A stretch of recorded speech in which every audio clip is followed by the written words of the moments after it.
Good evening and welcome. Tonight we will be going over the history and geography of Cesar in Colombia. If you've seen my other Colombia videos, you know how much I love to talk about Colombia.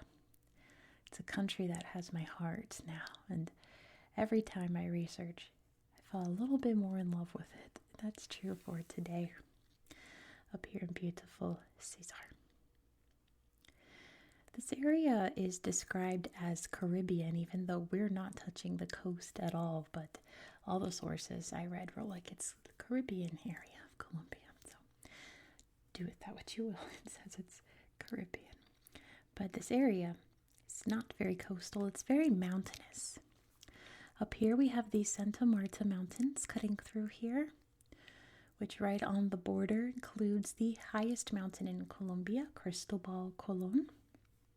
It's also bordered all down here by the Sierra de Parija Mountains. Valledupar, you can see, is right between them in the valley, between the mountain range on the Cesar River.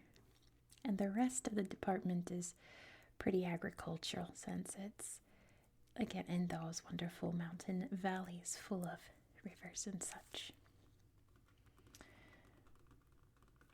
That's pretty much it for geography, to be honest. It's a little tiny bit of Colombia. It's mostly just mountains and valleys, which is important to its history, as you can tell by the name Valledupar, Valle, meaning valley. Upar was I believe it's pronounced a cacique of the indigenous people here, or chieftain of the indigenous people here.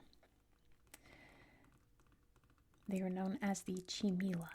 There were many different groups here, but Upar was the head of the Chimila that lived in this area here. So when the Spanish came, they named it the Valley of Upar, the chieftain, Valledupar. The name kind of just combined, didn't it?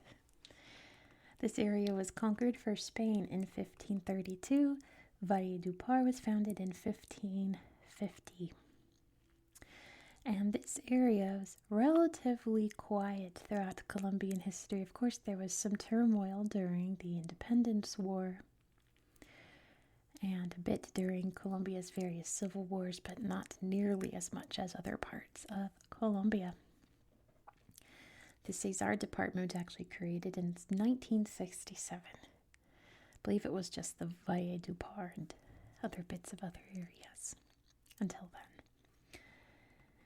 I did find some sad history during La Violencia, which was, I suppose, technically another civil war, but of a different scale in Colombia, where it was the Colombian government versus various organizations, FARC being the biggest one, but there were many different paramilitary groups, and some of them operated here in Cesar. The La Violencia began in, I believe, like the end of the 1960s, but it got really bad in Cesar during the 1980s and 1990s, and we won't go into the details because they can be pretty gruesome. They're definitely not YouTube friendly. You know, it involved a lot of shipping certain items in and out that you put in your body recreationally, if you know what I mean. That would help fund these groups, and it created a lot of violence in the area here. You know what I mean. It's gotten a lot better since then, definitely from the mid-2000s. It's gotten a lot better. I didn't see any sources saying, like, it's completely gone, but it's definitely better. So the biggest, most important thing to talk about this department is Vallenato music. That comes from Valledupar, Vallenato, the valley music. It is really beautiful accordion music. Accordions being like the biggest aspect of this music style, and they have a big festival to determine the Vallenato king. And there have been many, many Vallenato stars that have come out of Valledupar in the area here. And we'll talk about them when we go to the tablet, because there's a couple of museums and statues of them in the town. So with that being said, that was basically the history and geography of Cesar Department. Why don't we hop over to Google Earth and we can look at this beautiful corner of Colombia on Google Earth. Let's go. Here we are in Cesar. Let's start by zooming out so you can see exactly where we are in the world. Here is Colombia, located in northern South America, bordering Panama, Venezuela, which our department actually borders, I forgot to mention, borders Brazil, Peru, and Ecuador. And of course the Caribbean and the Pacific Ocean. Pretty easy to find on a map or a globe. So let's start up here in the north. You can see Cristobal Colon right here.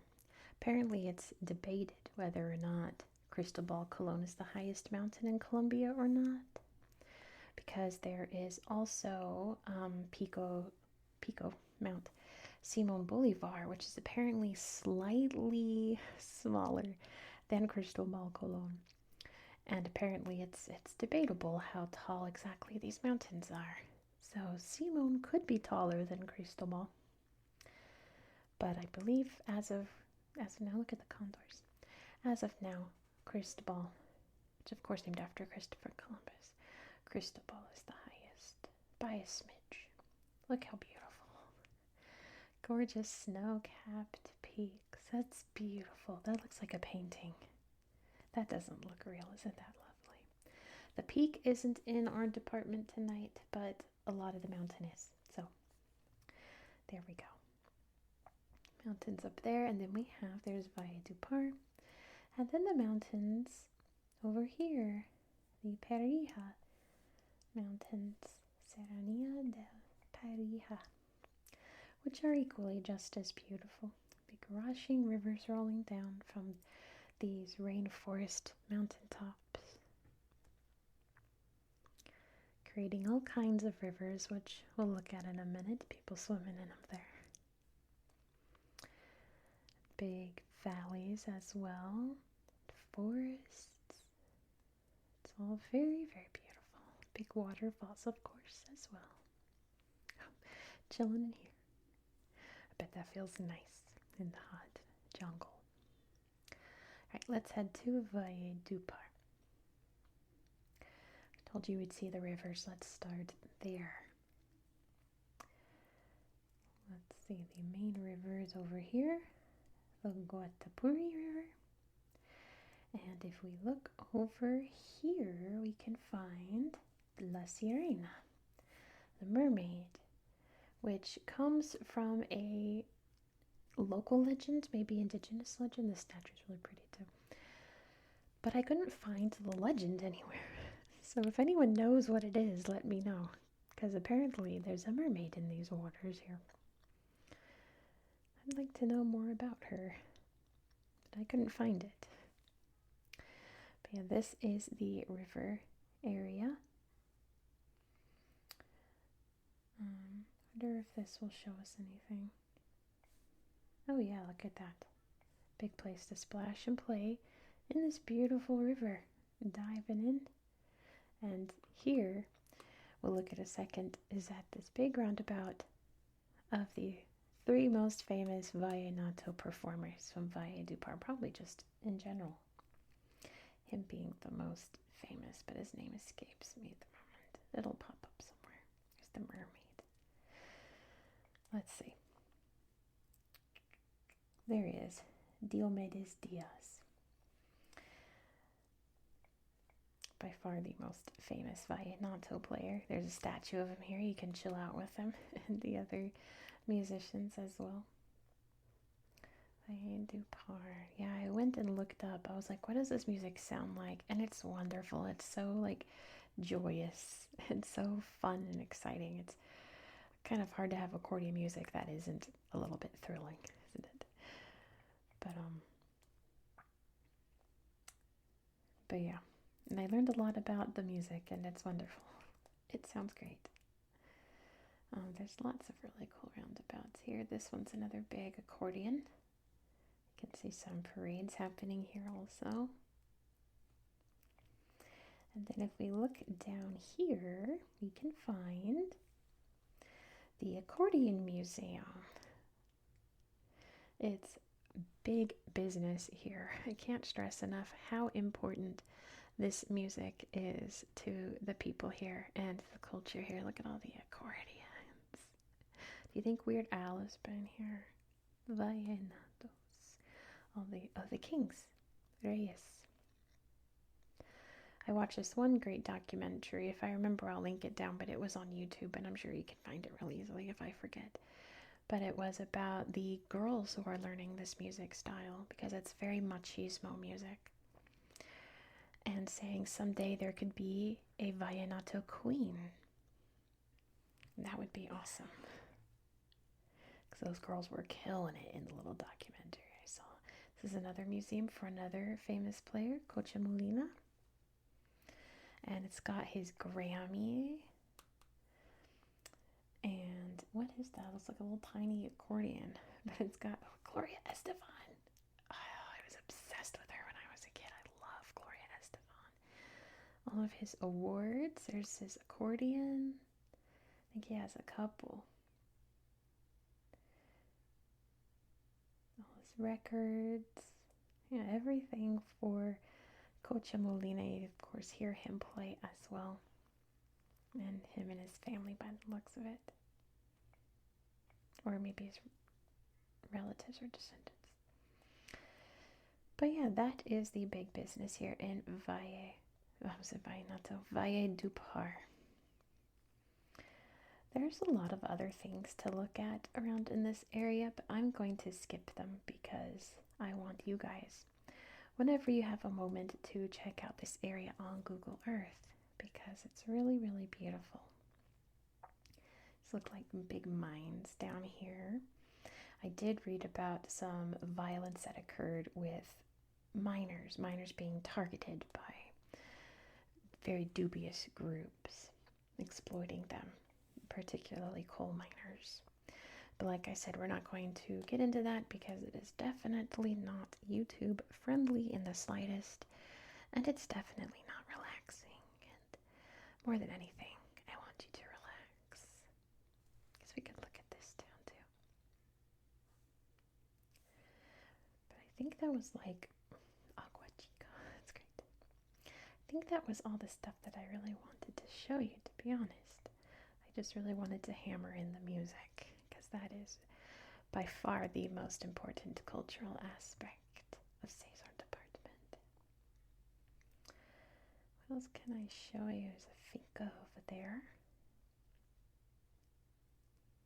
And the big wetland here.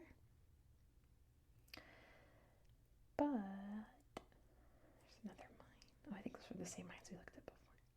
I think that's pretty much it, to be honest. I think that was everything I wanted to show you. So why don't we look at Cerro Pintado while I end this video. Thank you so much for watching.